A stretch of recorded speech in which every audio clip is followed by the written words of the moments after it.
kama changamoto kubwa inayochangia ongezeko la mimba miongoni mwa wanafunzi wa kike katika eneo la Kauma Ganze katika kaunti ya Kilifi. Jamii sasa inalaumiwa kwa kutoripoti visa vya ukatili vinavyohusiana na hali hiyo.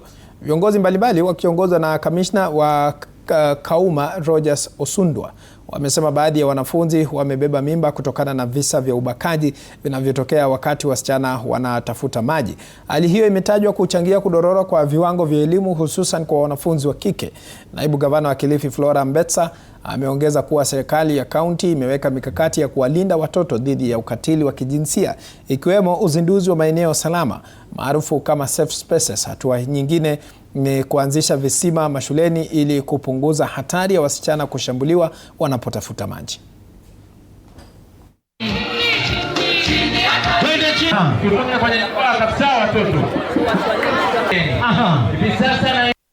Shule zao zimetatizika na hata hivyo pia wakiwa kule mashambani wakienda maji, wengi wao njiani wanaviziwa na vijana. Watoto wanaenda kuchota maji wakati ambao wanafaa kuwa nyumbani ama wakati ambao wanafaa kusoma.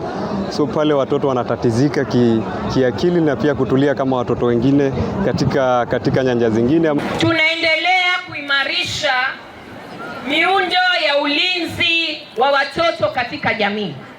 Pia tumeongeza kufahamishana kuhusu haki za watoto na hatua za kuhakikisha usalama wao.